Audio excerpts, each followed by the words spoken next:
Hi, my name is Chris Freitag, and I'm an occupational therapist here at Keystone AEA. And I have been asked to talk to you about occupational therapy services and increasing independence in students. I have never done a Zoom before, so I have been practicing this morning with not a lot of success. So we'll see how this goes. If it's choppy, it's because I keep pausing it, so I apologize. I also really miss having an audience and getting verbal and nonverbal feedback that way. So we will just see how this goes. I think that at this point you should have been able to print out the PowerPoint, and I think I'm going to keep myself little and have the PowerPoint big, and we'll see how that also goes. All right. I have been an occupational therapist for 15 years now. I've always worked in the school systems, although I've worked at AA 14, AA 267, and now AA 1. I have also done outpatient occupational therapy in hospitals and outpatient centers, as well as inpatient at hospitals and skilled rehab facilities like nursing homes. I really enjoy school-based therapy. I love working with kids, and I really, really enjoy working with teachers and associates and families to help students achieve optimal independence across their day, whether that's at home or at school. So that's a little bit about me. I serve currently and so some of you may know me. I serve currently New Hampton, Turkey Valley, South Wynn, Fredericksburg, the Valley part of North Fayette Valley right now, Postville, Central of Elkader, and MFL Marmac. So I serve kind of the Highway 18 corridor. And I do that for students birth to 21. Occupational therapists here in the state of Iowa also provide early access services, and so I am serving babies birth to 3 in their home, and then we transition with them to school and can also work with kids 3 years old to 21 years old. Oftentimes I am working with most students in the preschool and lower elementary grades, but sometimes I have the opportunity to go a little bit higher, oftentimes with writing activities or with just accommodations for them to be as functional and independent as possible within their school day, or with self-help cares, or sometimes with specialty classes like art, making accommodations for possibly physical disabilities. So that's a little bit about me. I will try to stick as closely as possible to the PowerPoint, but I do have everything on the PowerPoint in case I get off on a tangent. And since I don't really know how to run Zoom, that means I don't know how to pause and erase and edit. So we're just going to keep going forward. Okay. So objectives of this Zoom are to understand what an occupational therapist is and what a occupational therapy assistant is, and to understand the basic role of OT in a school setting, and to understand the different levels of cueing and how they impact student performance. And that is probably the biggest part of this presentation, because it will help you as an associate learn different ways of cueing, and may also show you how much cueing you're actually doing. And by backing off of the cueing, we can increase a child's independence.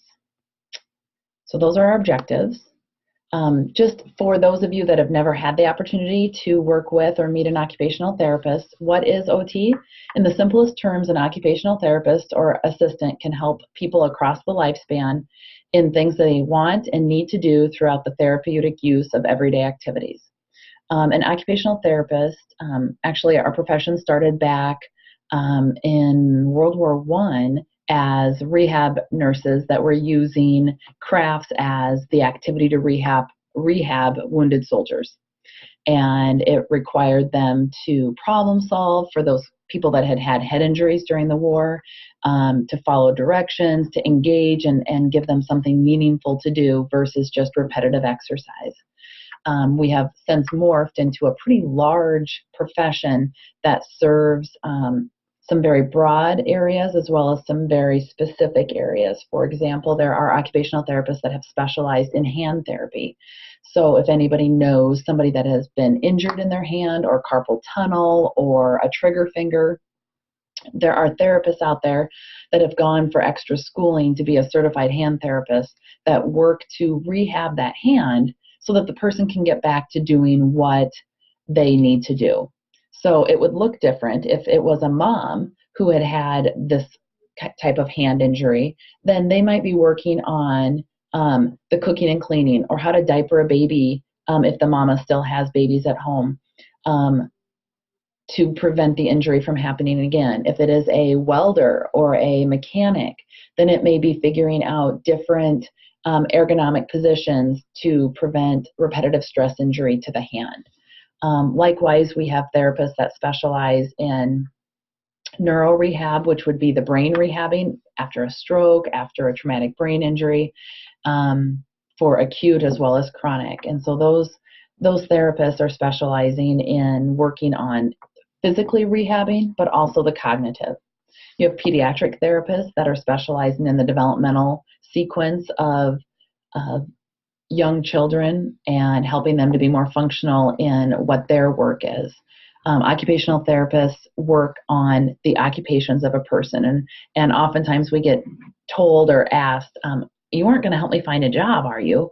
And no, your occupation are all those roles that you have. For example, for me, one of my occupations is to be a mom, one is to be a wife, one is to be a professional at work, another is to be a friend. I also am active in my boys' scout troops. So I have lots of different occupations. And so an injury would impact all of those areas. And I might have to learn how to do my role or my occupation differently in each of those areas. And so an occupational therapist is able to look at the whole person, not just what they do at work, or not just what they do at home, or not just their personal self-cares, but how does that person interact with their whole world? What roles do we need to re-engage them into? And how do we help them become independent in those areas that they want to be independent in? Let's see. All right. So there are actually two of us in our field. I am a registered occupational therapist who's also licensed. So that would be an OTR, because R is for registered, and then L is for licensed. The licensing comes by the state, and so each state has different requirements to be licensed. And registered means after I graduated from college, I took a giant test that allowed me to have an R after my name, and I am registered on a national database. At the time that I graduated, the two degrees that were available were a Bachelor of Science or a master's degree.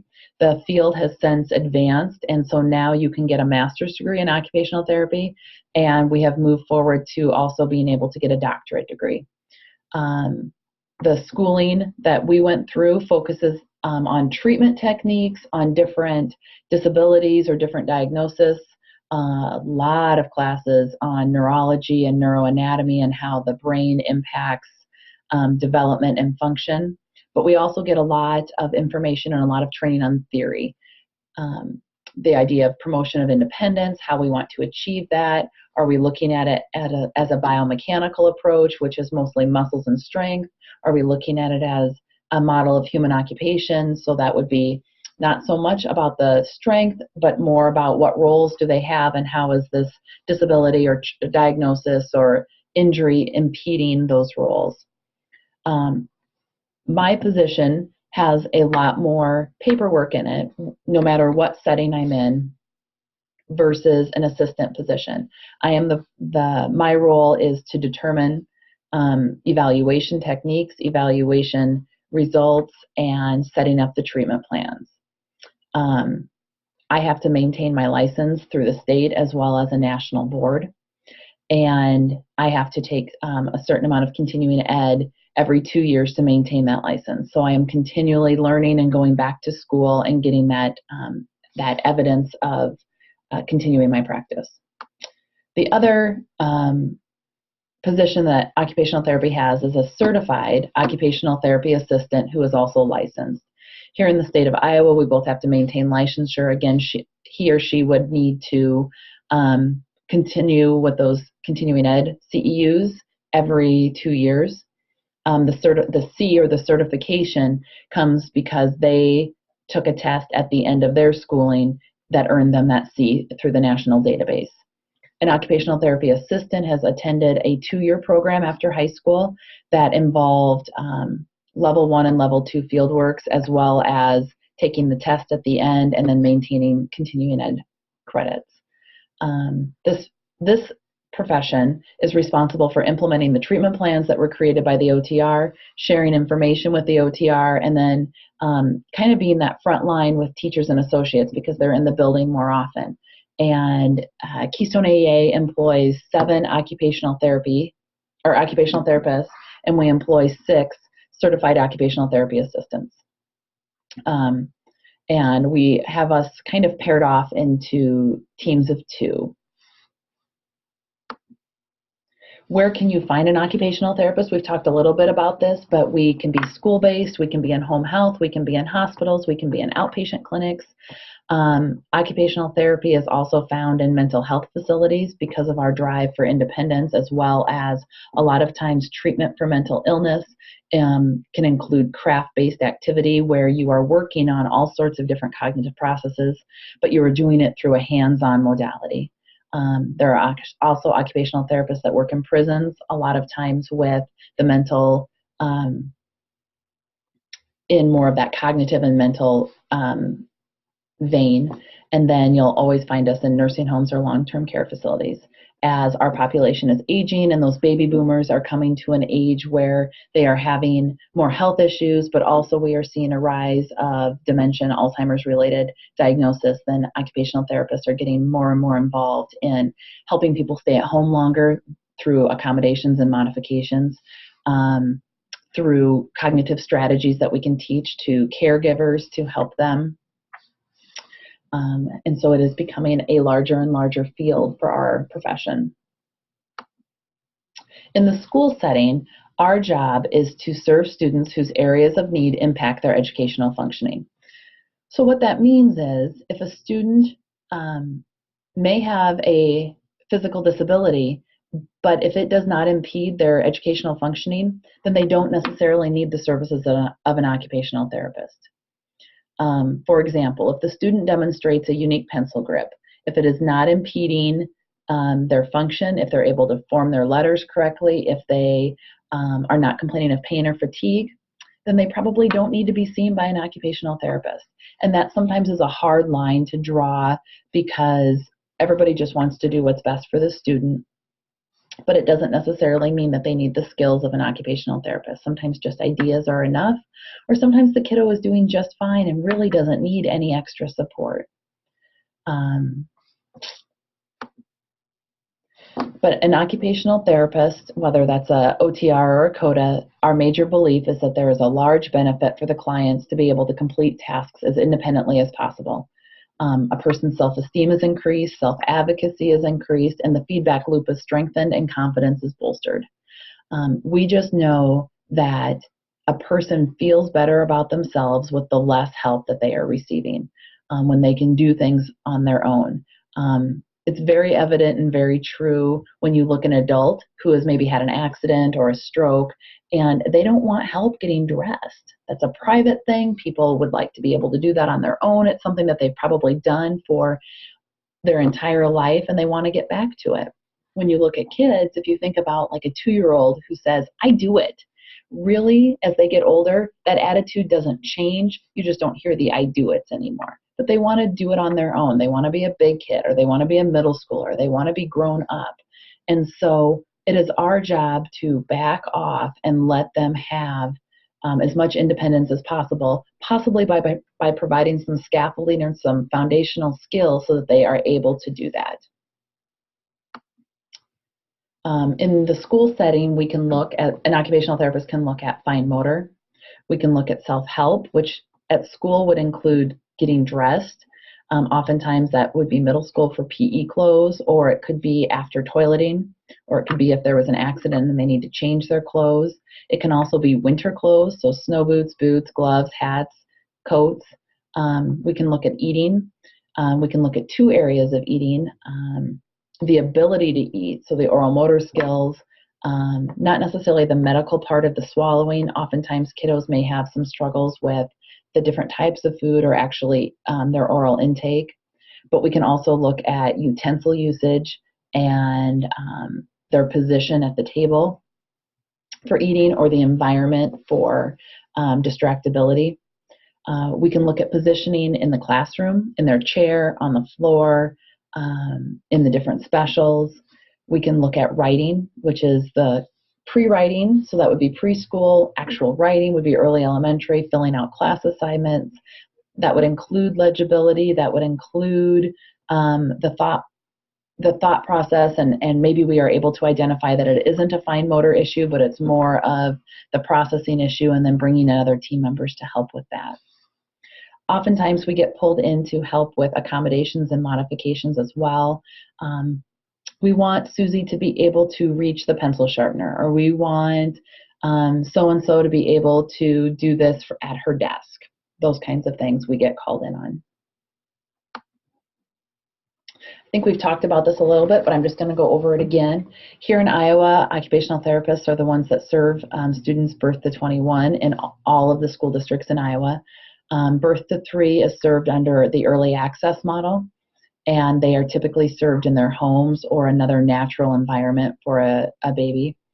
The 3 to 21-year-old students are served in a school setting, whether that's a preschool or elementary or middle or high, and they are served under an IEP, which is an individualized education plan. The IFSP, which is the birth to 3, is an individualized family service plan, because birth to 3 kiddos are served with their families. So the whole family is served at that younger age.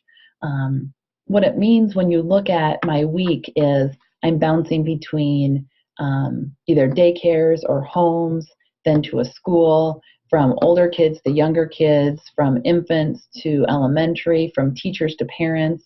My day is extremely varied, and my week is oftentimes pretty nuts. I just wanted to give you my kind of soapbox belief about independence. I personally believe it is absolutely crucial to any student and adult's development that they have as much independence as possible. I also feel like independence is gained through a series of failures, that you learn how to do things better when you have to struggle to get them. I am not a proponent of letting children cry for 2 hours because they can't get their coat on, but I am a proponent of letting them kind of struggle through it and then giving them cues to help them do it better. They will remember how to do it better through a little bit of the struggle versus if I just help them put their coat on all the time. I'm also a mom who understands sometimes we just need to get the coat on. And so I work with the school, with the teachers and the associates, as well as with the parents to pick out, maybe we don't work on code when you're walking out the door in the morning. Maybe code is practiced before they go outside to play, or they go outside for recess, and it's not done when everybody's in a rush to get home. But my view on independence is truly that it is okay for a student to struggle and to really have to work at it a little bit. And it is okay for the adult to allow that to happen. If we always do for students, whether they be gen ed or special ed, and we never allow them to experience what it's like to conquer something, then they never have that surge of confidence that comes with, holy buckets, that was hard and I did it. And I think if we take that away from a student, we are robbing them of that experience. There is nothing better than conquering something that seemed insurmountable. And sometimes zipping your coat seems insurmountable. And so even though it is a struggle for us as adults to watch kiddos struggle, it is our job to take that on and let them succeed on their own.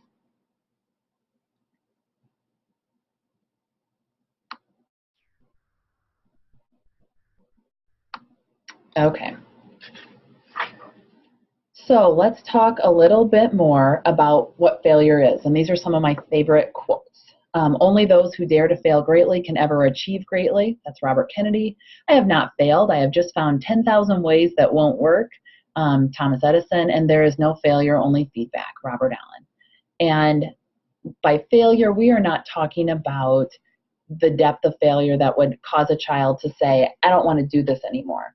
We are talking about allowing for the practice and the repetitiveness and the ability to try to practice your code a couple times before somebody jumps in to save you.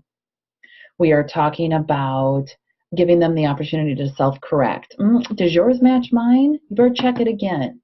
We are talking about allowing a picture to go home that isn't colored perfectly or isn't painted perfectly, but was done completely on the child's own. We as parents always know if the picture that was brought home was done by our child or if other people were helping with it, because we know the quality of our child's work. And I truly believe for the kids that I work with that have physical disabilities, it is more meaningful to send home a sheet of paper that has 3 marks on it that were made completely independently by that child than it is to send home a sheet of paper that has a bazillion marks on it that were done hand over hand by the associate. I think it is more meaningful to the child. I think it is more meaningful to the parent. And I think that is more important than having the owl colored in. My understanding of what your job of an associate is not to prevent failure from happening. It may be to prevent permanent failure or the unwillingness to continue to try, but it is not to prevent the student from making errors and learning to adapt and succeed in these scenarios. And so we're going to talk about what that looks like across the board.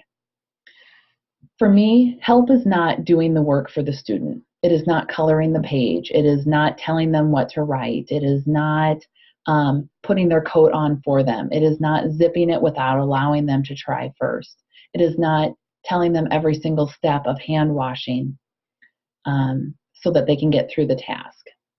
It is not talking for the student. When a teacher asks a student a question and the associate answers, that is not help. The student needs to answer for themselves.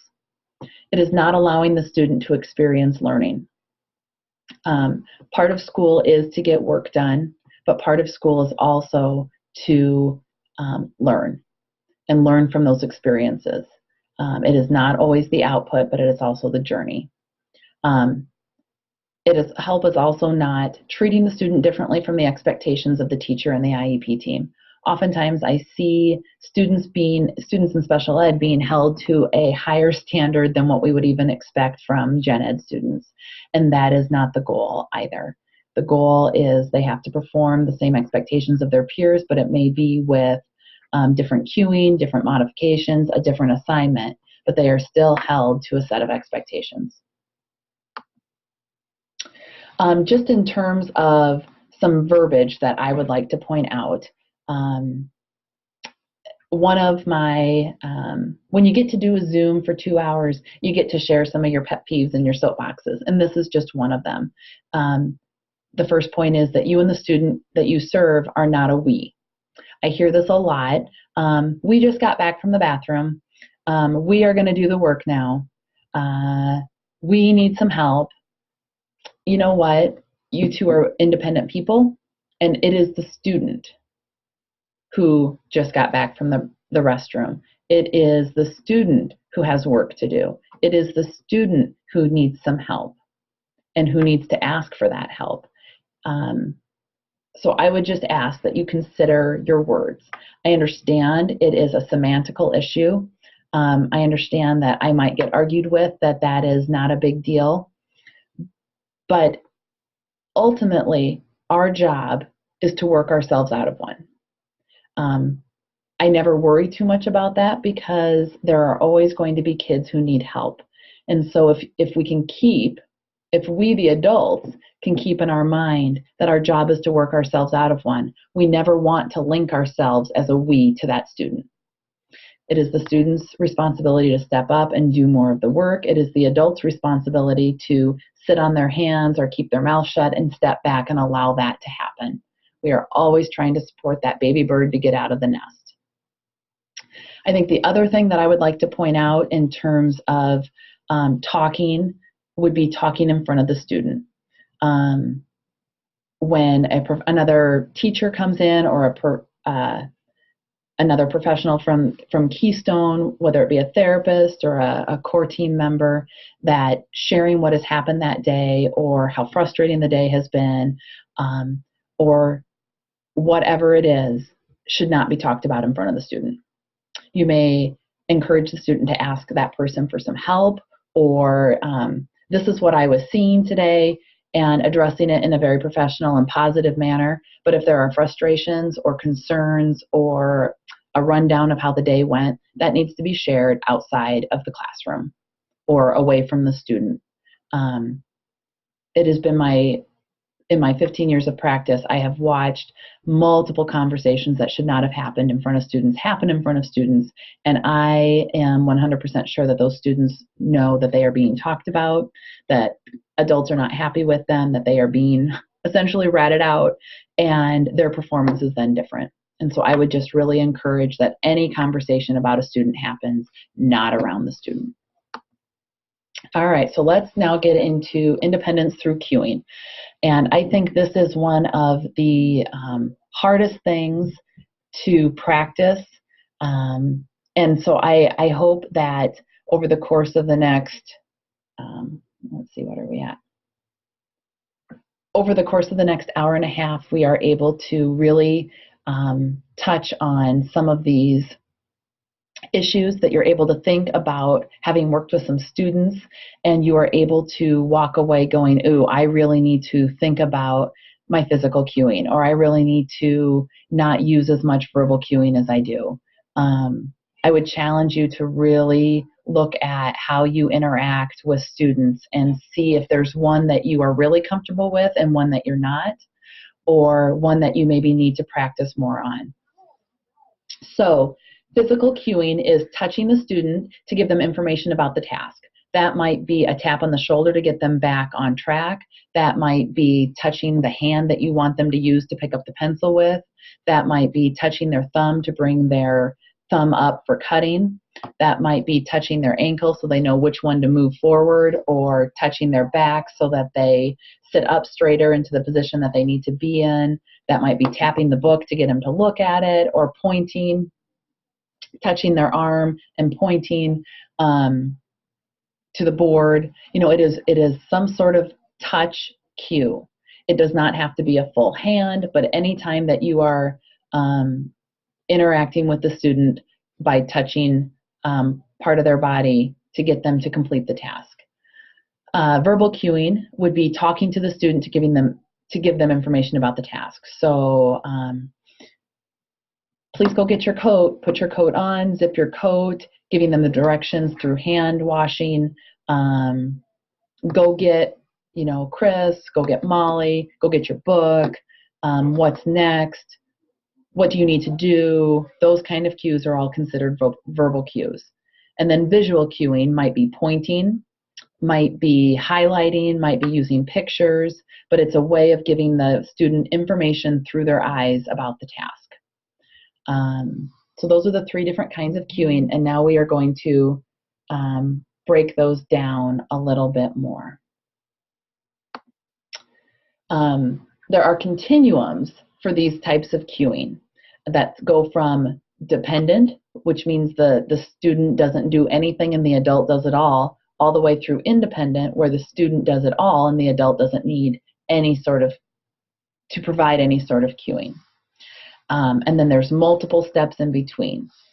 I am probably going to go into much more detail than what you need, but I think it gives you a nice picture as to what kinds of levels there are. And I think it will really force you to think about, oh man, I really am giving too much assistance, or, oh, okay, so he's not getting that much in this category, but he does need this one, or which one is a stronger channel for him, for this particular student.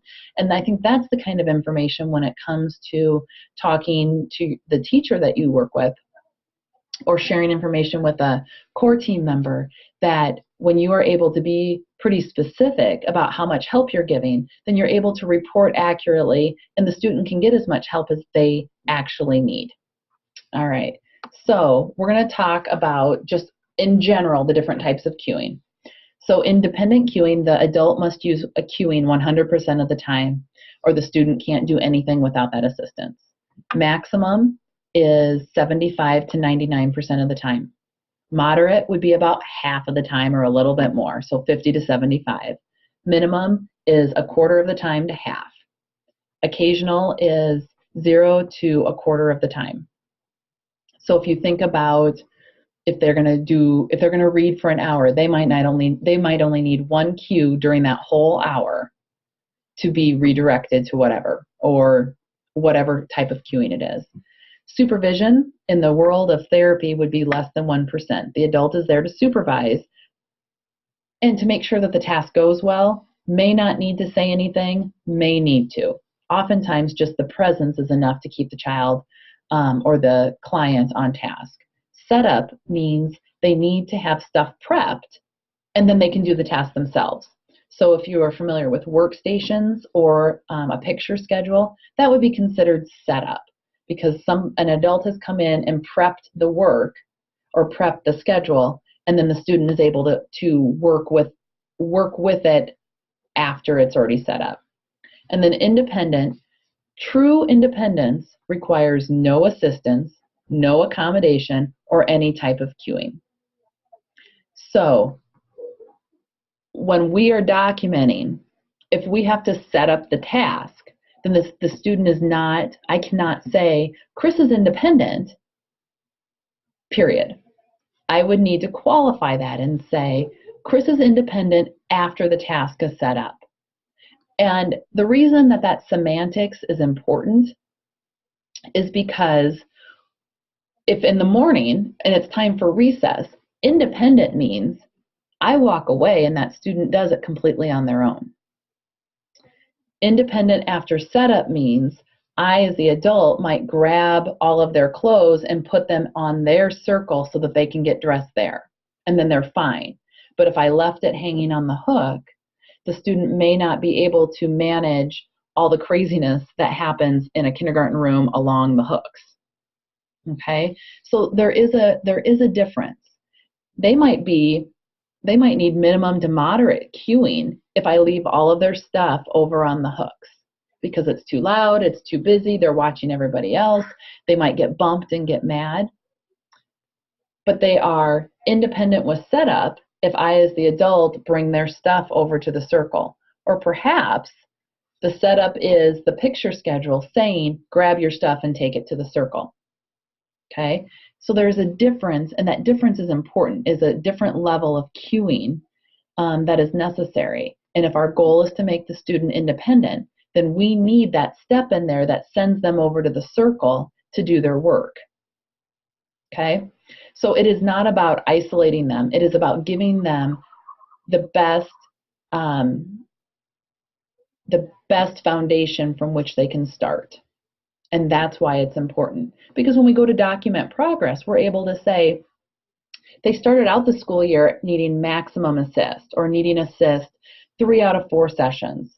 And now they are independent with setup in the yellow circle on the carpet. And you're able to say they grew 1, 2, 3, 4, 5 levels of independence. That is a huge thing to be able to share on an IEP, to share at a conference, to show the parents that no, Chris is doing a really great job. Look how much improvement there is. But if we never take that time, if we as the adults just talk them through how to get dressed over by the hooks, then we are actually creating a situation of learned dependence. And that is not our job. Okay. So we're now going to just do some more examples under each type of cueing to give you a better idea of what it might look like. The other thing that I want to say, and I might have it later and I'll just say it again then, but none of these levels that you're seeing on the screen right now are bad. If that's where the student's at, that's where the student's at. These are just descriptive words. try to accurately tell a reader or a listener what level the student's at. None of them are bad. If the student is dependent for transfers, the student is just dependent for transfers. That's just all there is to it.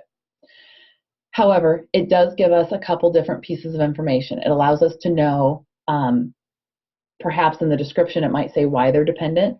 Maybe they do not have enough strength in their legs to allow them to do independent transfers. Great. Okay, so now we just know. It also, though, allows us to see, is there any way that they can participate? So could we use a slide board and maybe they would only need maximum assist because their arms are strong enough to participate during the transfer. So it allows us to set a goal. It also allows us to see what steps are left to make them be more independent. And then it also gives the adults a step to say, oh, how much help are you really giving? Oftentimes when I ask that question, the adult will say, well, I'm not really giving that much. And so then my next question always is, well, so how many times with one writing worksheet are you saying, keep going? Oh, maybe 10. And how long does a writing worksheet take? Oh, maybe 5 minutes. So you're cueing every 30 seconds. Oh, okay, maybe I am giving more than I thought. We go about our day, everybody's busy, you don't really stop to think about it. And so when we are able to kind of put it into every 30 seconds or once an hour or once a week, we're able to kind of quantify your feeling. And that's extremely powerful as well, because it also allows the adult to say, well, gosh, maybe I really don't have to say something every 30 seconds. It becomes a habit if you're sitting right next to the student. It is sometimes awkward to not be talking to the student. So there's lots of reasons why that might happen, but there's also lots of reasons why we need to really look at it. Okay, so under physical cueing, I'm going to actually start. That seems to be backwards.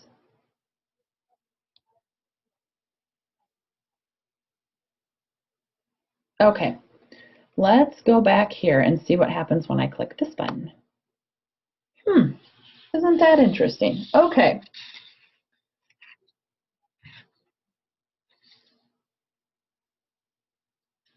Okay, so we're going to skip around here. I will get yours in the right order before you download them, but this is going to be a little jumpy. All right, so let's be specific with physical cueing. Dependent means the student is physically disabled, and this would be an example. A student is physically disabled and needs to be transferred via a Hoyer lift or a mechanical lift from wheelchair to a Riften activity chair by the adult. The student does not participate or help at all.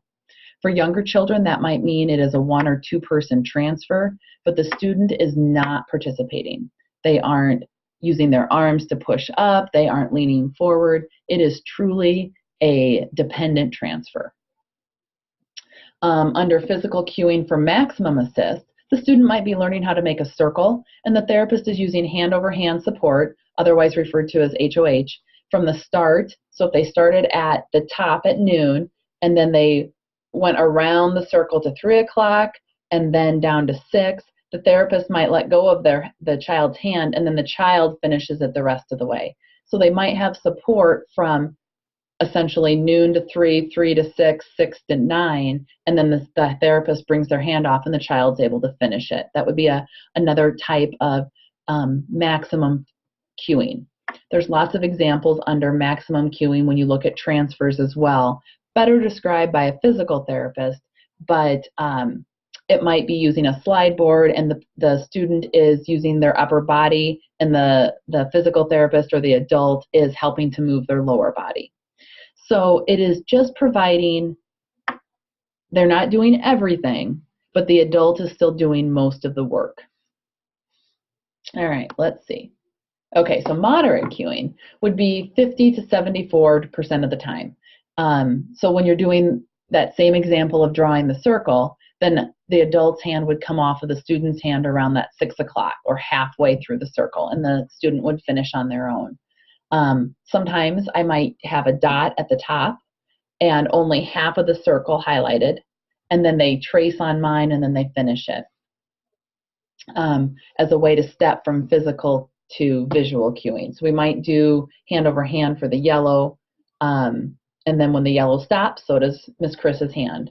When you go down to minimum cueing, that's 25 to 49%, and they may need help to get started, putting hand over hand to get their finger, or I'm sorry, get the crayon on the dot that I drew, and then they're able to draw the circle from there.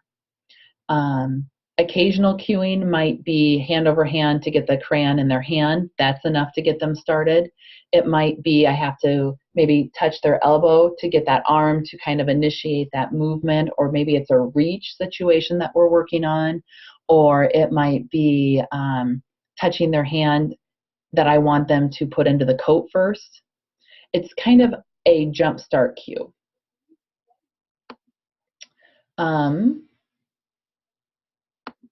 This just got all mixed up. Nothing like running on the fly here. Okay, physical cueing under supervision. They may need someone there watching but not touching. And then if that circle goes off, then I might use hand over hand to get the circle back on track. Like if they start meandering down the road this way, then I might use their elbow touch here to bring that arm back up so that they finish the circle, so that we get a feedback of we start and stop on the dot. Setup would be a visual model of the circle. It might be that they point, but my hand takes their hand around the circle, and then we give them a crayon so that they can finish that. So I'm not actually helping with the physical hold of the crayon, but we do one practice around so they know what shape they're doing. And then independent is I ask them to make a circle and they make it, and there isn't any physical touch required. Okay. So those are the different levels and different examples of physical cueing. Okay, so let's find where we are now. All right, let's talk about visual cueing, and we'll see if my slides are right. Okay, so visual cueing, if it's adult dependent, there must be, okay, if it's visual cueing, then we are going to change the words here. This is talking, this should say verbal cueing at the top. So work with me. Your handout will be correct, but this one, let's talk about visual cueing, but this one is not going to be. So, okay, let's talk about visual cueing. The student needs a picture for each of the steps. Pictures must be the same. Okay, so if this would be like a picture schedule or a routine schedule. So for hand washing, they need to have every single picture of every single step of the routine. So turn on water, get the soap, scrub your hands, rinse your hands, get the paper towel, turn off water. If those are your steps. And every time they go to the sink to wash their hands, they need to see the same pictures.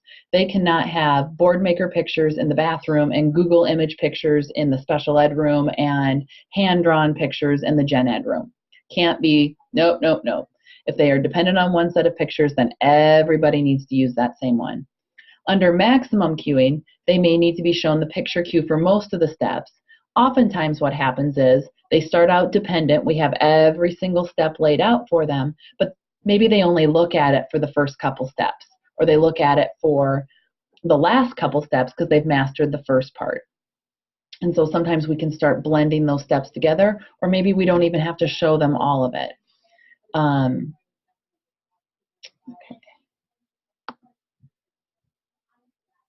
Oh, you know what I think it's doing? It is going out of order. That's what's happening. Okay, isn't that interesting? Don't you just love technology? Okay, especially when you've never done one of these before. Okay, so then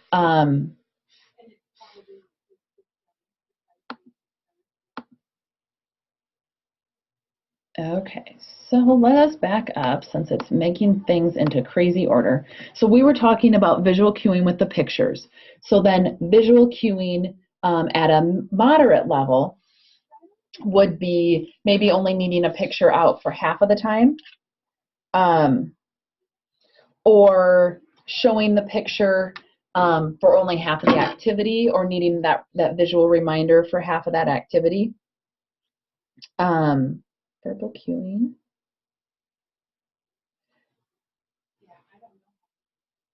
Minimum level would be pointing to it. So let's say you're going to draw 4 circles. They may only need a picture of the circle for the first one, and then they don't need to be shown the picture for the next 3. Occasional cueing, they might just need the circle up on the wall and say, remember, that's what a circle looks like. Can you draw 4 of those? And just even having it on the wall might be enough. The kiddo might even just reference it. Under supervision, honestly, with visual cueing, sometimes just your presence is also a cue, and that needs to be remembered. I mean, if you think about being in a meeting, one of your meetings, and just having your boss walk through. I mean, we all change our behavior at that point. Maybe you're just even in your classroom and the principal does a walkthrough. Suddenly things are a little bit more professional, everybody's sitting up a little bit taller.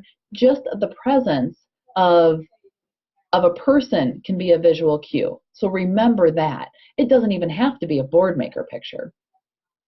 But if any of you have used board maker pictures, under that supervision, if the child is sitting on the rug and they're listening to circle time and then suddenly they start to talk to their friend, the teacher might even just do this kind of cue or do a listen cue, or you might just show them a board maker picture of listen, and that's enough to get them back on. They don't need you sitting next to them all the time. They don't need the picture of listen in front of them the whole time, but you are there.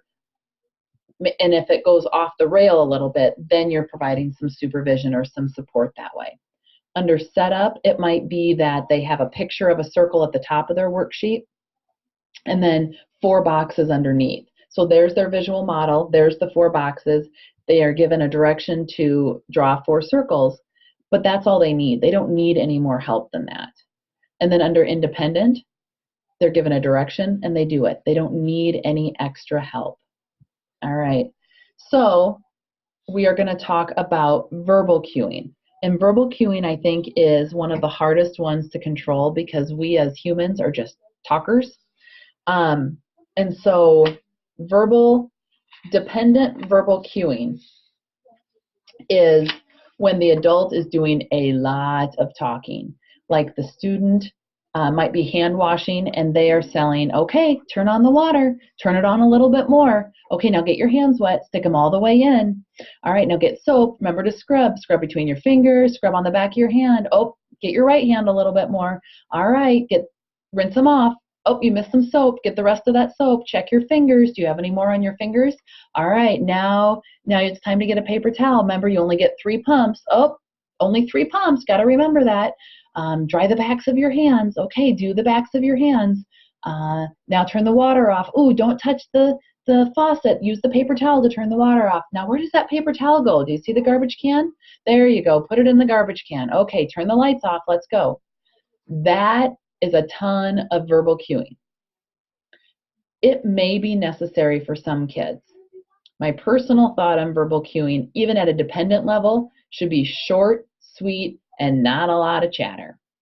That being said, there are even some situations when students need, oftentimes when they're first learning a task, that level of verbal cueing. Okay. Now, give me a second and let's see if we can find the right one. Well, that's pretty close, so I'm going to leave it there and I'll talk you through maximum verbal cueing, which would be 75 to 99%. That might be more like giving cues for most things and then waiting for that last step, kind of a chaining approach where you're cueing, turn water on, get soap, scrub, get hands wet, paper towel,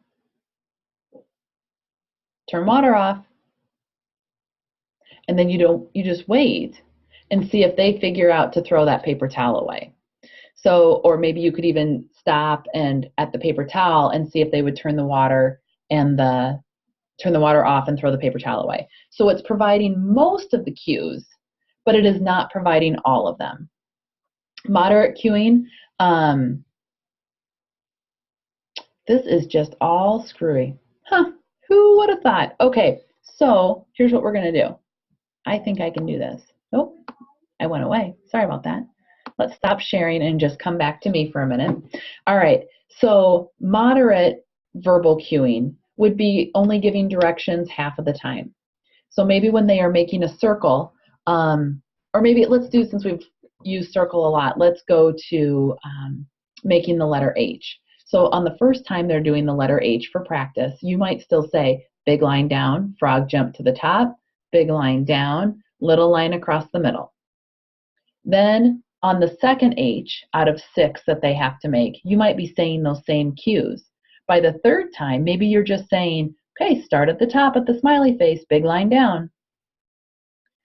You can break up your cueing by how many. Maybe they only need half of the cueing for half of the H's, or maybe they only need half of the cueing for each H. So start at the top, big line down is enough to initiate their action so that they always start at the top, go big line down, and then they can finish the rest of the H on their own. So you can use cueing in different ways, but they're only receiving about half of it per each activity or per the whole activity. Minimal cueing for verbal would be even less than that. Maybe they just need a reminder of where to start, but they would need that for each letter. Or they would need one full reminder for the letter H, for the first letter H, and then the rest of them they're able to do. So it depends on the student, it depends on the situation, but you're only giving 25 to 50%. So less than half the time you're cueing. If you go down to occasional, that might just be an overall classroom direction, and then they're able to finish. Again, setup is that one direction, and then they keep going. And then independent is, independent for verbal is a little bit different, because even when you look at gen ed students and they're working on a worksheet, they get one cue from the teacher, right? Okay, everybody get out your pencils and finish your letter H worksheet. If the student in special ed finishes that task the same way that the gen ed does, that would be considered independent because everybody got one verbal cue. So we would say that the gen ed student was able to finish the worksheet with one verbal cue, the teacher's direction. And that's the same standard that we would hold that special ed student to as well. They get that first verbal cue is free. They don't get penalized or we don't count it, but they do need that. So that would be considered independent. All right. So we have gone through verbal, visual, and physical in terms of the different levels of cueing. And so now what I want you to do is take a minute and jot down on your notes or on the back of a sheet of paper, I want you to jot down the word physical, the word verbal, and the word visual. And I want you to write down one thing that you've done this week that would qualify under each one of those. Okay? And then I want you to write down or put a star next to the one that you feel like you use too much. Okay? The one that you just know, oh man, I need to be quiet. Like the school needs to buy me a roll of duct tape. Or from now on, I am going to have to sit on my hands so that I cannot help because I know I am helping too much. Oftentimes what teachers, what parents, what associates, and I'll be honest with you, it happens to therapists as well. What sometimes happens is the student starts off truly independent or truly dependent. They need that much help. But as they get better, they don't need as much help, but we adults don't change. And we keep doing things, doing that much extra assistance, even though they don't need it. And so we are actually causing them to be less independent. And the only way you figure out is to stop helping as much. And so that doesn't mean maybe you stop helping and you realize, ooh, he still needs a cue half of the time. Great, give him cues half the time. But if he started at dependent and you were still cueing for every single thing, you were providing too much assistance. And our goal in special ed is to have that student function in the least restrictive environment possible. Verbal cueing, physical cueing, and visual cueing can also cause a level of restriction and not put that child in the least restrictive environment. Our job is to only provide what they need and no more. It's the same reason that just because we have one student that uses a wheelchair, we don't give a wheelchair to everybody, because everybody doesn't need a wheelchair or everybody doesn't have glasses. You only give students what they need. And if they don't need it, great, you don't need it, so you don't get it. Being fair is giving everybody what they need. It is also not giving them what they don't need. Can you imagine an entire classroom full of kids in wheelchairs that don't need them? There'd be wheelchairs left here and there and everywhere because you hop out of it when you don't need it. You utilize tools that you need. Okay, so now we're going to go back and we're going to talk about what independence is and how to use some of this. So let me see if we can figure this out now. All right, we want to share this. Okay, so now we need to move through this. Okay, so, and I think we've said this, but we're just going to talk about it again. So true independence is not needing any outside assistance to complete the task. So that would mean if a student is trying to put on their coat, then they just walk over, they grab their coat, and they put it on. They didn't need anybody to tell them. They may have gotten one verbal cue from the teacher that everybody else got of, it's time for recess, go put on your coat, but they didn't need anything else. The student may be independent of verbal and visual cues, but still may need a physical cue. And that can get documented. But true independence is no cueing at all. Okay? All right. This is why I really like an audience, because right now, either you would be shaking your heads yes, or you would be shaking them no. It's really hard to do this without an audience. All right, so here's what I want you to also think about. How much assistance is actually being provided? Stop and think. When you are helping a student with their coat, are you only providing cues in one way? Are you only giving verbal? Are you only giving visual? Are you only giving physical? Oftentimes that is not the case. We adults are extremely good at giving cues in all three ways. Touch here, grab it right here, and we're pointing, we're touching their hand, we're showing them where we want them to go. How do we know that they need all three types of cues?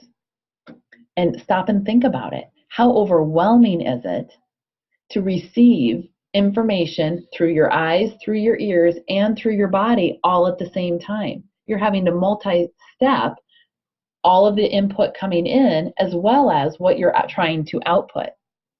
It is extremely overwhelming and oftentimes extremely unnecessary. I have also seen it be detrimental. I have seen students who are not able to complete the task because there's way too much information coming in. But when I come in and just hand them their coat, and maybe I only give them verbal steps, they can do it. Or maybe I don't say a word and I just point where they need to put their arm, and they're able to do it. It is because I took away all the extra stuff. We were giving them too much, and I gave them only what they needed. If we are providing all three types of cues for a task and the child doesn't need it, then we as adults are actually taking away a level of independence from them. And I want to make that extremely clear. I want you to really understand what that means. That would be like me coming to your house in the morning and holding your shirt while you put it on. You can do it, but I'm still going to show up Monday morning at 6 o'clock and I'm going to help you get dressed, and I'm going to hold your shirt, and then I'm going to point and I'm going to show you where to put your arm, and I'm going to help you pull it over your head, and then I'm going to hand over hand brush your hair. And you might be saying, I can do it. I can do it. Or maybe you just stop, but we just keep going. I keep talking. The whole time I'm talking about, now we're going to brush your hair, start at the top and pull down. Oh, open your mouth big so you can get your toothbrush in, right? And we might be in the mirror and I might be pointing to the back of your mouth. Would you get frustrated? Sure. You'd be like, literally, get out of my house. I can do it. What you might also see is a shoulder, right? You might start throwing a shoulder at me or putting out a hand or turning away or not answering.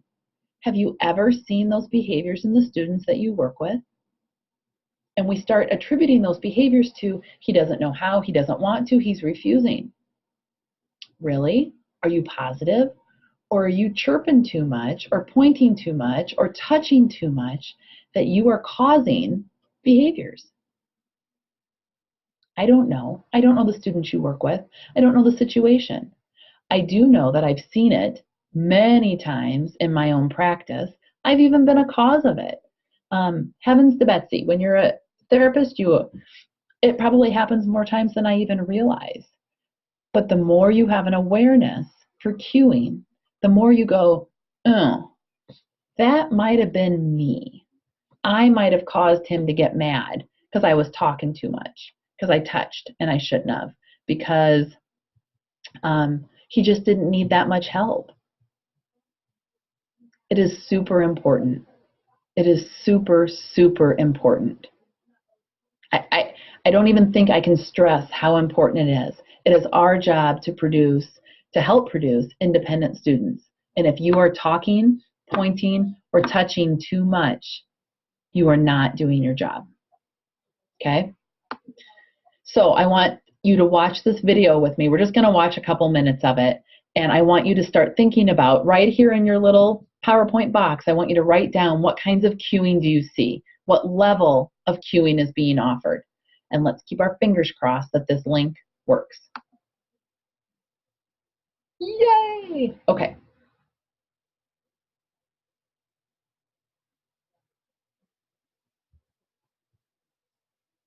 Hopefully.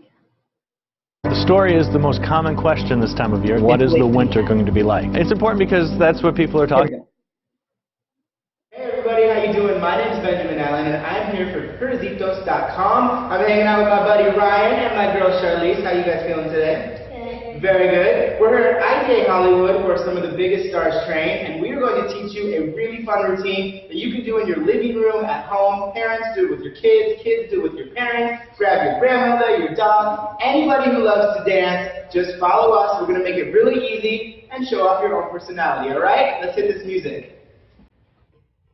So we got a little rock going on, right? You guys might know this song, Little Jessie J, little price tag right here. We're going to start with 3 shoulder shakes to your left. Shake it down. Go. Shake, shake.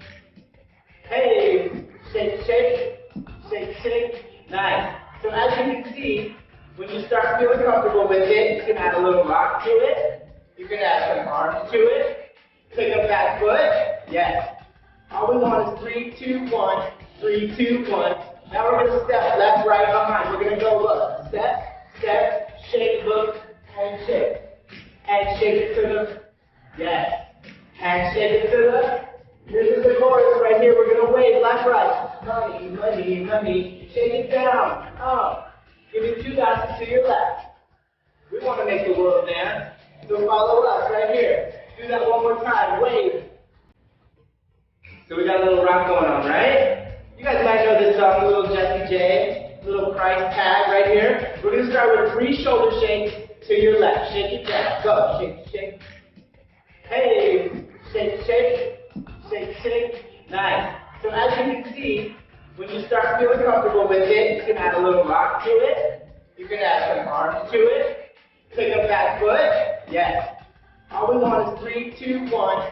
3, 2, 1. Now we're going to step left, right, behind. We're going to go look. Step, step, shake, look, and shake. And shake it to the, yes. And shake it to the, this is the chorus right here. We're going to wave left, right. Money, money, money. Shake it down, up. Give me 2 dots to your left. We want to make the world dance.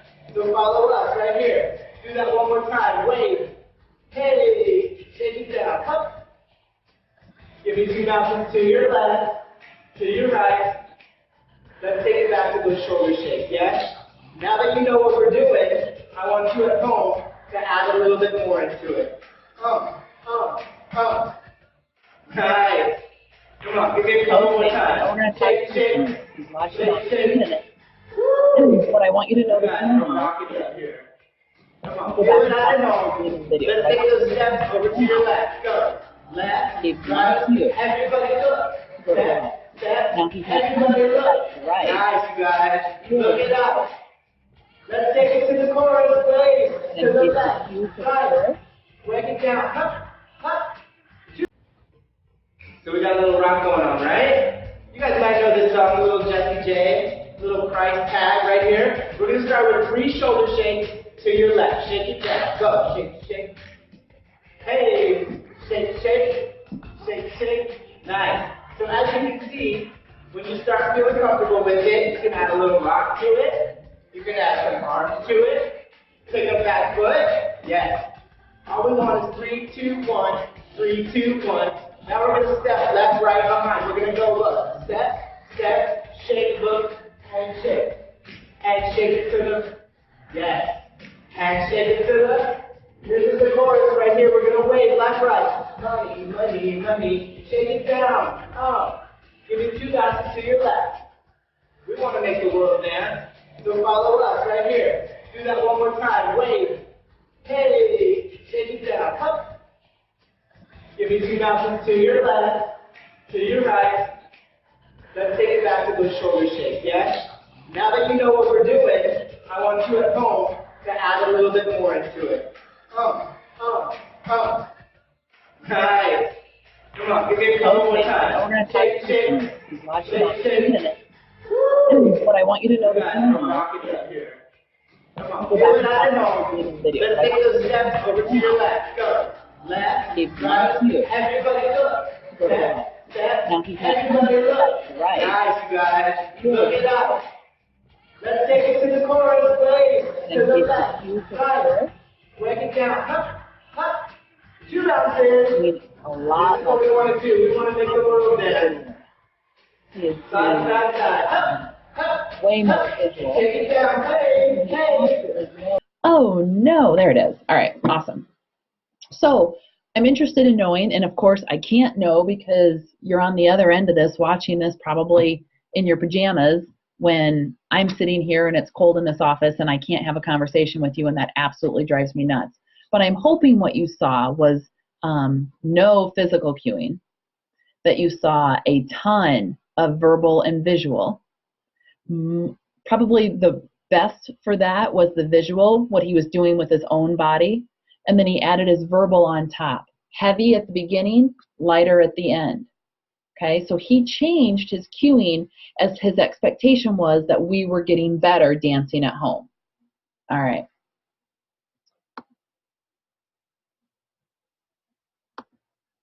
Okay, so here's just some of that we talked about.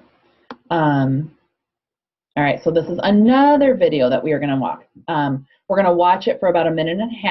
I'll probably be quiet for the beginning, and then it's really hard for me to sit quietly. Verbal is kind of my thing, and so I might pop in and we'll talk about it just like we did on the last one. So keep your fingers crossed that this one works.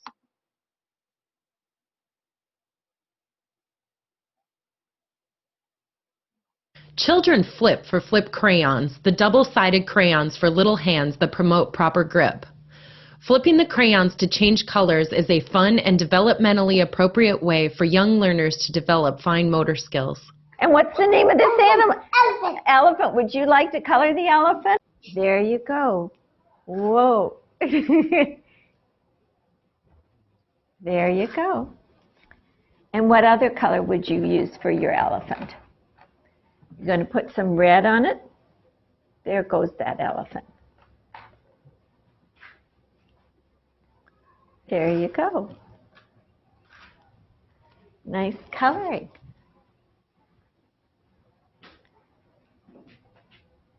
And what about the elephant's legs? Are you going to color the legs too? What color would you like for the legs? What color is this one you're using? Yellow. Yellow. And what color? What's this color over here? Would you like to use the other color? Oh, and now you've switched to a little bit of purple for the part of the ear. Have you been to the circus, Cameron? Yeah. Yeah, and at the circus, do the elephants sometimes, are they painted or have color on them? Mm-hmm. Okay, very nice coloring. What part are you going to color next? So, how you're many seeing legs lots does of that verbal, elephant right? have? She's giving lots of verbal. At the beginning of the video, her hand kind of shot up a couple times, and then he was able to And how many maintain the tails position that she for the wanted, so elephant? she backed off, so she didn't Oh, actually have to and provide do you that know kind what? of The verbal, but elephant she was has right something there at going the to front. provide it so that he didn't And do you know what start that activity wrong. And what is this part? A trunk. Oh, a trunk. Providing Oh. visual cues where she wants him to color. She doesn't have to say, color here, but it wasn't sprays the colored. water out of the What trunk. is this? To get him engaged in that part of it. This one sprays fire and water out.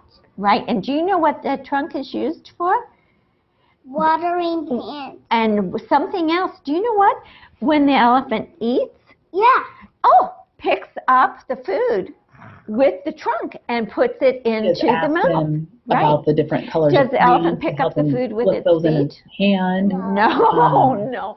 But Just lots with of its verbal trunk, here. right. She's not having to do a lot of hand over hand with him. All right, so. Aha, look at that, we did it. Okay.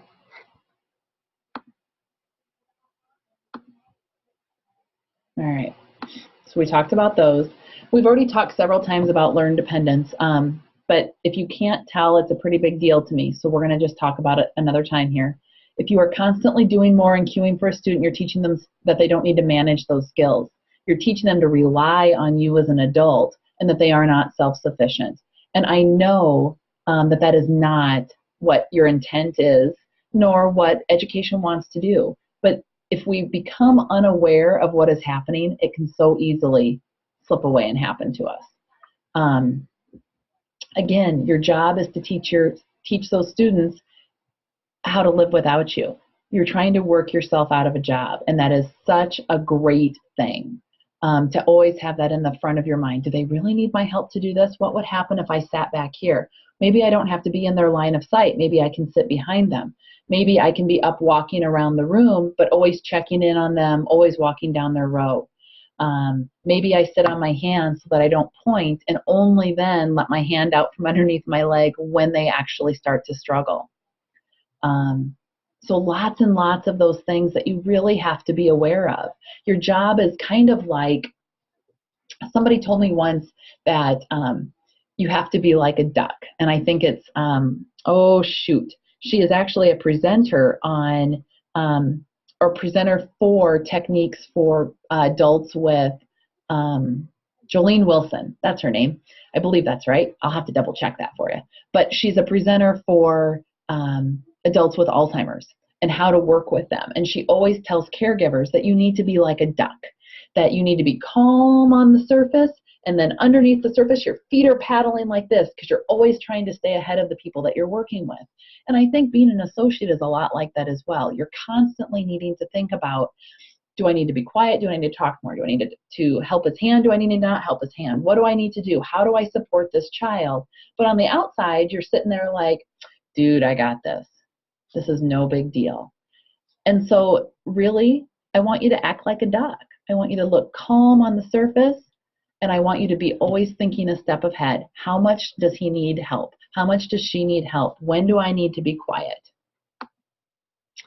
The other question that I would challenge you to ask yourself, if you're currently hand over handing coloring for a student, do you want to do that until they're 21? Do you want to be helping them, your finger showing them where they need to start the letter to write their first name when they're 21? If the answer is no, then you shouldn't be doing it for them now. Start figuring out ways to work your finger off of the paper or work your mouth shut so that you don't have to talk them through the hand washing cues. They will not learn unless you teach them how to be independent, and they cannot learn how to be independent if you won't let them.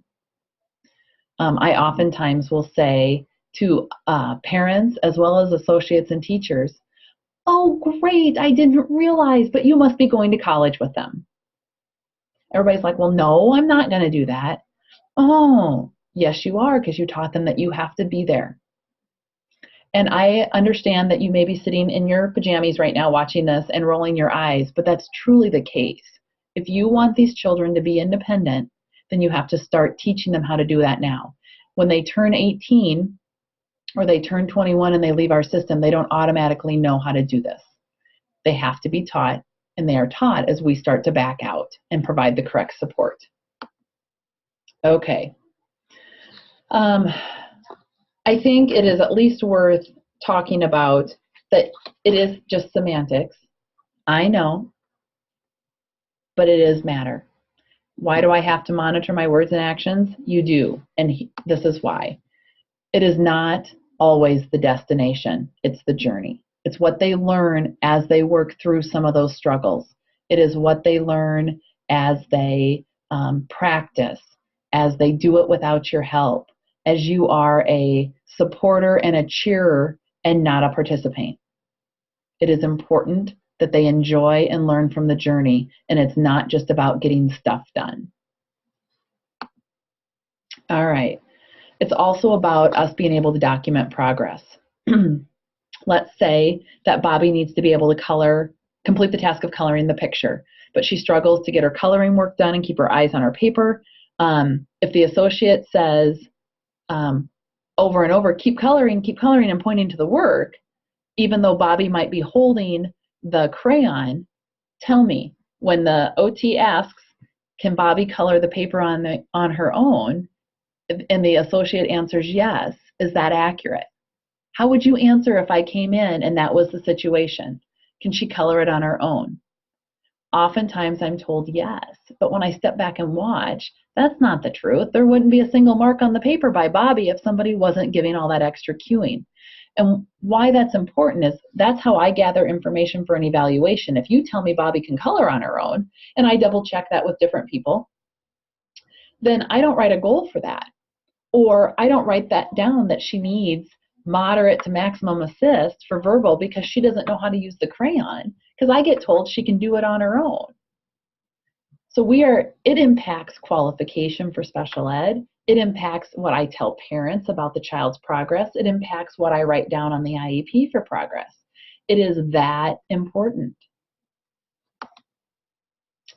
So let's talk about that. In any situation like this, really, can the student wash their hands on their own? Well, what would that mean? If the student is independent, what does that mean? I hope you are all talking back to my screen saying it would mean that the student goes into the bathroom without any help and gets it all done on their own, without any visual, verbal, or physical cueing. And if that's the definition that we're working under, then no, Bobby is not independent. She needed moderate to maximum verbal cues as well as visual cues to get her task done. So sometimes what ends up happening is on an IEP, we write a goal for increasing independence or reducing the cueing to complete fine motor tasks or to complete classroom management tasks or whatever. But that kind of information, that level of semantics or level of detail is that critical to how we support that student. It is also a way to demonstrate discrepancy. Because did Susie need that? No, you gave Susie a crayon, told her to color, and she colored. So Bobby is discrepant from Susie. How much? We'd have to figure that out and ask some more questions. The other interesting thing would be is if it was a different person sitting next to Bobby, could Bobby do it? If somebody didn't know that Bobby was receiving that much cueing, could Bobby actually do it? And that's always interesting. I worked with a kiddo a couple weeks ago who was not pushing the switch like he was supposed to. And I just asked the associate to step behind him. And all of a sudden he started pushing that switch. He was waiting for that person to do it. Very interesting. They are super smart, these kids are. So figuring out how much assistance they actually need. Do we actually know from that situation what skills Bobby has? We really don't, because we don't know what happens if we don't provide Bobby any support. Perhaps Bobby just doesn't mind listening to you and is way too polite to tell you to let me do it on my own and waits for you now to cue, but actually can do it. But we have no clue. Perhaps Bobby needs maximum verbal and visual cueing, to complete a task, but we don't know that either because we've never taken a step back and not provided it. So how could it look different? Perhaps Bobby's at the desk, the associate is still there initially and then gets up and leaves. Perhaps Bobby's at the desk and then the associate doesn't ever sit down, just comes over and gets the student started. Maybe there is a picture of color, like a board maker color or crayons on the desk that's Velcroed, and each time the associate walks past, they touch that picture to keep Bobby on task. But maybe Bobby can be on task in between those touches, okay, as long as somebody comes back through every 2 minutes and gets Bobby restarted. Perhaps the associate from across the room can point down at the paper, and maybe Bobby really only needs minimum cueing and can get the activity done that way. Maybe we need a timer. Maybe we need to highlight the parts that Bobby has to color. Maybe we lay down 4 crayons, and when Bobby's colored with all 4 crayons, then Bobby's done with the task. There's lots of ways that we can change it that could require less adult.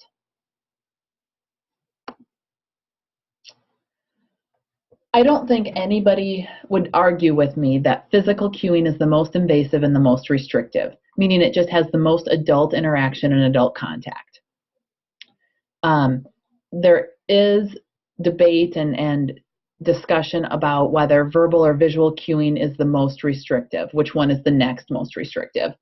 I have had this argument or professional discussion, whatever you want to say, multiple times with multiple coworkers over the last 15 years. I can argue both sides of it, and so just wanted to give you those arguments. If you set up a student with visuals and the student can perform that task without the adult intervention, to me, that is more independent than having to talk them through it. My thinking is they would require setup, which there's always probably an adult that can do that setup, and then they can run it independently and not have to have adult intervention after that. So it might be setting up a schedule or setting up the work task, and then the adult can back out and the student can keep working. Other people argue it the other way, because then you always have to have an adult and you always have to have stuff prepped, and sometimes that's not practical. And so they argue that having to have visuals to get them through everything makes them actually more restrictive, and that if it could just be a verbal prompt of, Johnny, grab your bag, instead of having to give Johnny the picture of his bag, that ends up being more independent. I think, honestly, it depends on where the moon is aligned and what day of the week it is. I can argue it both ways, and I often see it specifically to each student as well. And sometimes I can argue it differently depending on who the student is. So bear that in mind, that most of the time people would agree that physical is the most restrictive because you're just having to interact with that child way more. And then that there is a debate between verbal and visual. And so it may depend on the student, and it may depend also on how the team is deciding to approach independence for that student. And so I've already talked to you about that. And we've talked about that. So this is what I hear. But what if they're little? What if they're super cute? What if they're too short? What if they're too tired? What if they're medically fragile? Do we really want to make them work if they're medically fragile? What if they don't like it? And what if they tantrum? What if they like me and want my help and I really like working with them? What if I don't want to lose my job? What if they work me out of a job, maybe I won't have any work? But what if they grow up depending on an adult to meet their every need and can't function in any sort of setting without someone telling, showing, or setting them up to do it on their own? What if that? Nobody wants that. We want them to be as independent as possible. So I am happy to answer questions. I'm happy to talk through situations, but ultimately it comes back to this for me. What if they grow up depending on an adult to meet their every need and can't function in any sort of setting without someone telling them, showing them, or helping them to do it? I don't want that for any student.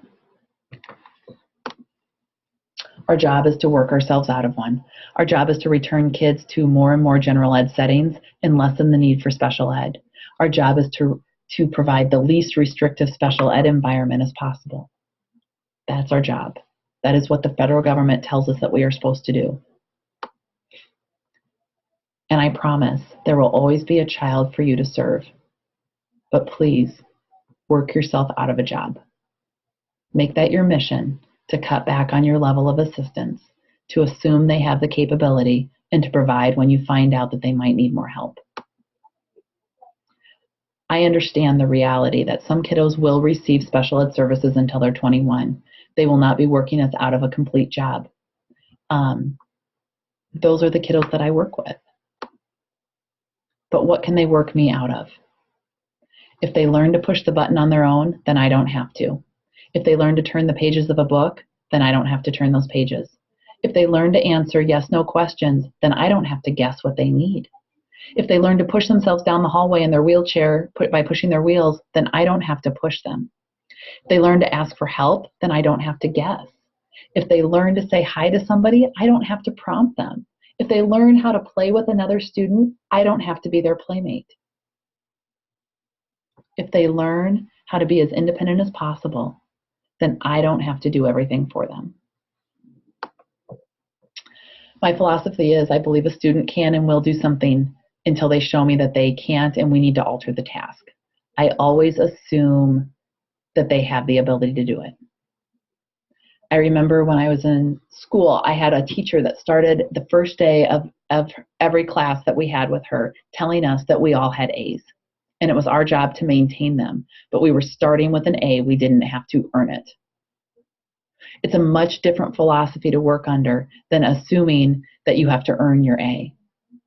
If I go into a classroom and assume that child can write, can push the switch button, can cut, then that is what I promote to them. I know you can do this. Let's just figure out how. And then we are just making minor tweaks and alterations versus going in, you know what, I know I'm going to have to sit behind you. I'm going to have to hold both hands. I'm going to have to provide a lot of extra help.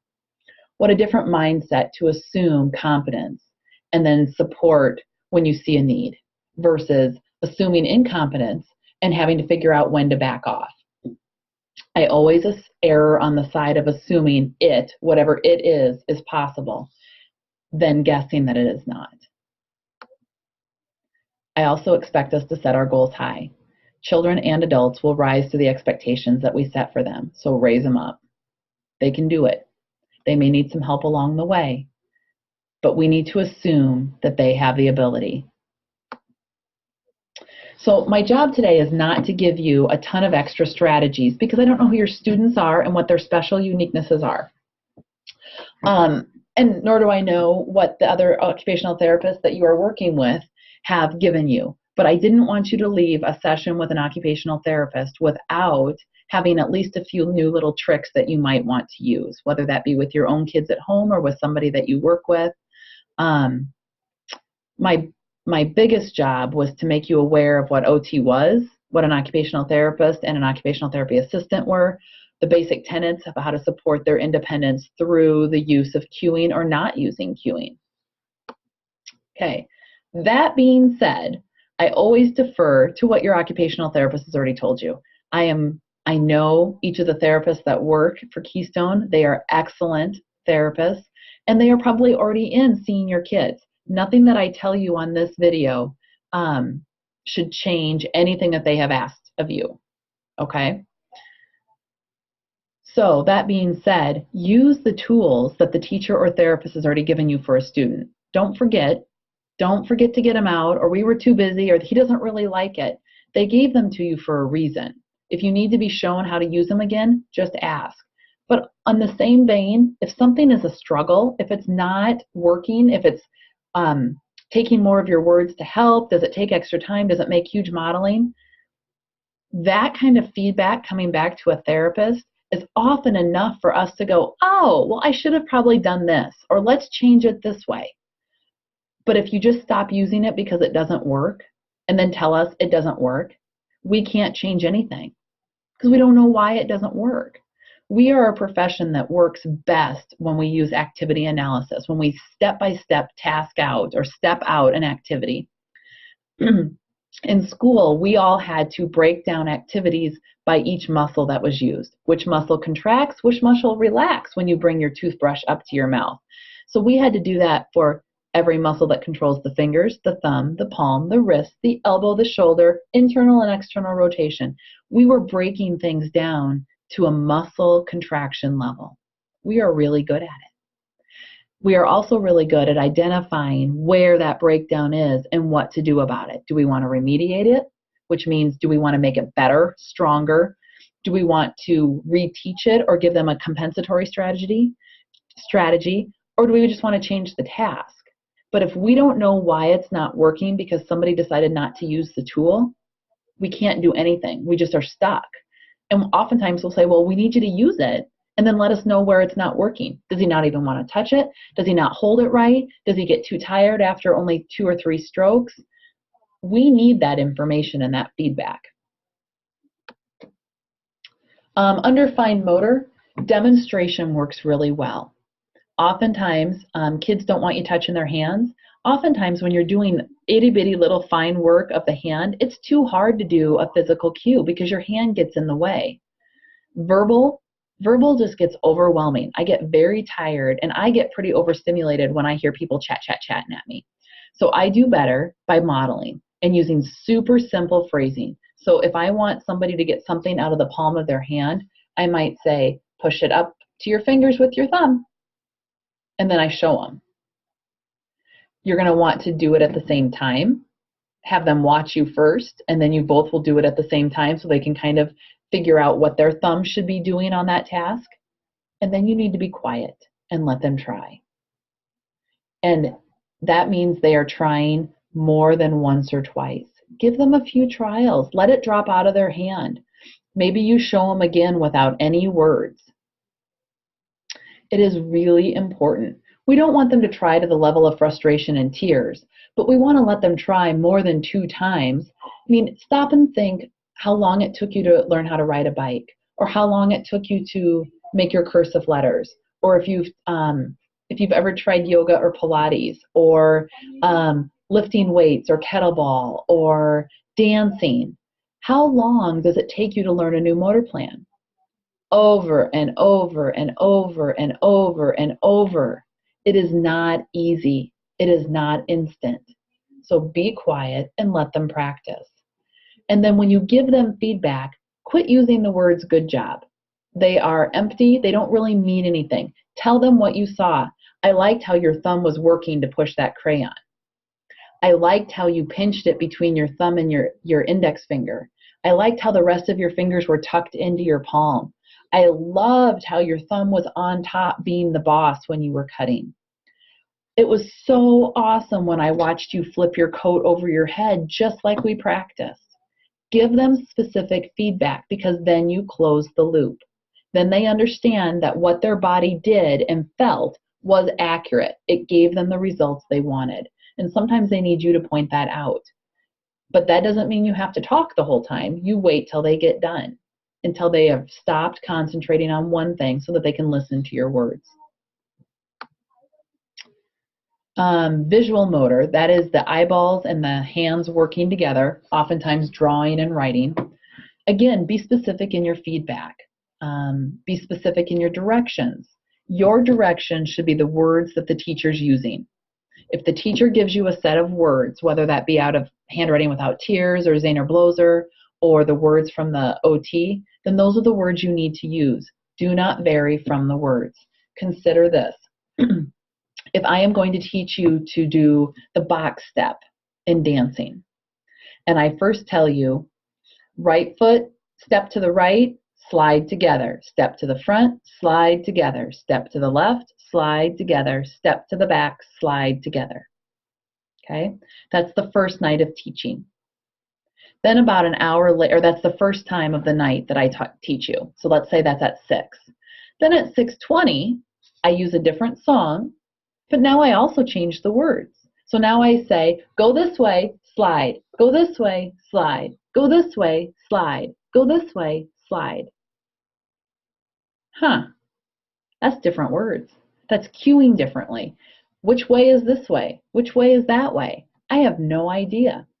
So it is really important if the teacher gives you the set of words that she wants you to use or he wants you to use, there's a reason for that. You need to use them. Do not vary. Do not make it cute. Do not make it whatever. Use the words you're given. If the student is not having success with those words, then you go back to the teacher and say, these words are not doing it. We're just not getting, we're not seeing it. And ask for different words. Don't change them on your own. There was a method to the madness to begin with. You need to follow that until you're told differently, because that would be considered specially designed instruction. That comes from a special ed teacher or from the therapist. That is the designed instruction piece. Have I said keep the words the same? For me, when I do a circle, I always say start at the top, go around, and stop. I can about say it in my sleep. I say it the same way every single time. Most of my kids figure out how to make a circle, and oftentimes they are starting to say those words. Start at the top, go around, and stop. They can say them with me, and then they can say them on their own. So it becomes their cue to themselves then. When you are correcting a student's work or talking to them about their work, oftentimes I will give them a model. So I might, if they're writing the word cat perhaps, and I want them to put all their letters on the baseline, and they've written it, and maybe the C and the A are floating and the T is hanging really low below the line, then I might show them my word of cat and say, here's mine. Does yours match mine? And I just let them look at it. I'd be quiet then. And they look at it, and sometimes they might say no. I'm like, well, then fix it. Make yours match mine. And they're able to identify and they're able to correct. If the kiddo says, yep, it matches, then I might say, you know what, I want you to look at that baseline. Look at that bottom line. Are all of your letters sitting on it? Because we have already taught what sitting on it means. I said, and so if they say, well, no, okay, well, which letter? Well, this one. Okay, fix it. I don't have to tell them how to fix it. We've just stepped through. He's already told me, well, no, it's not sitting on the baseline. He knows what to fix. And so giving them a chance to evaluate their own work and make those corrections makes them much more aware than me saying, none of your letters are touching. I want you to fix the C, the A, and the T. I'm just bossing then. They can figure it out on their own. Oftentimes I might say, oh, I love your work, but I need you to go back and check all the C's or all the E's. Just check them for me. And I kind of start that feedback loop for them. I didn't give them the answer, but I narrowed down the focus.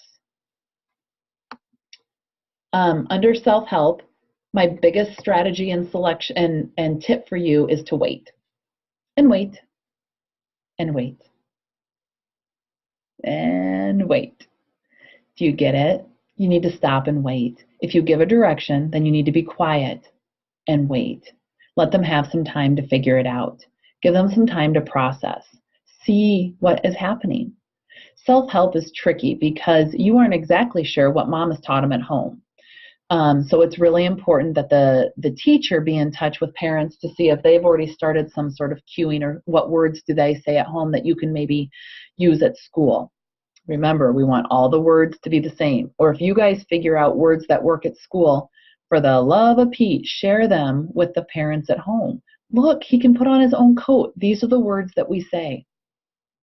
Or this is how we do it.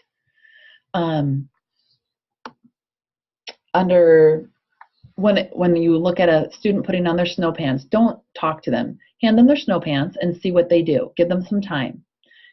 Truly sit back and sit on your hands or put your hands in your pockets and just see where it's breaking down. If they are all unsteady and they're all off balance, then ask them to sit down on the floor and then put their legs in and see if that makes a difference. Perhaps when you stop helping and you watch, they can get their legs in, but they're standing up before they've pushed their toes out. So then have them sit back down and say, I can't see your socks. Push your feet out so I can see your socks. Give them a physical thing to do. Instead of just saying push your feet out, you might have to say, I can't see your socks, or can you see your socks? No? Okay, push your feet until you can see your socks. Sometimes they need just to be taught how to do that. Like they understand what they need to do, but they just can't quite figure out how to actually do it. Modeling is a great thing. Oftentimes I've seen a lot of success where if you have snow pants and they have snow pants, maybe you're both sitting on a chair and you put in your leg first and push it through till you see your sock, and then you wait for them to do it. And then you do your other leg, push it through to see your sock, wait for them to do it. Then you both stand up and you pull yours up over your shoulders and then they pull theirs up. You probably will not have to do that the whole time, but that's how you teach the skill. Then the next time might be you show me how to do it and I'll copy you. And you can start backing off how much visual and verbal cueing that they are needing. What I would recommend though is that you sit next to them like this to do it versus like this, because when you sit like this, you're now a mirror image. And that might not be actually how you want them to do it. If they are a kiddo that has one side that's weaker, but you're sitting like this and you start on this side for them, it's actually opposite. And so they may not be starting on the correct side. So sit next to them this way, both of you facing the same direction, and demonstrate and model that way. Feeding and eating. There isn't really much that I want to say about this because I feel like it is such a specialized area and little tweaks can cause big issues. So just so that you know, you may have the opportunity to work with a student that has some feeding and eating needs. There are occupational therapists that are trained in this. We all here at Keystone have done different levels of feeding and eating. So if there is a struggle, you are always able to talk to the teacher and the teacher can contact us. If you have a student that does already receive services, you will be getting step-by-step directions of what utensils they want you to use, what position they want to be in, how to do it from your occupational therapist. So I would ask that you leave your feeding and eating baggage outside the school by the school bus stop. You may have to learn a new way to think about feeding and eating when you work with a student. It may not be how you would handle your own kids at home. And there's probably a reason for that. The student might need different things than your kids did at home. It may feel weird to you to talk about feeding this way or to do these kind of techniques or to use that kind of utensils. And it's okay, because the kids that you're working with at school are not your kids. They are someone else's kids, and your job is to support them by following the techniques. And so I would just ask that you be open and willing to learn what those techniques are. All right, I must have gotten to the end. Let me just double check that since we've been having technical difficulties. Okay, I'm going to bring the screen back up. Oh, nope. This way? Oh, look at that. Okay. Oh, I know how to do it. Hang on just a second.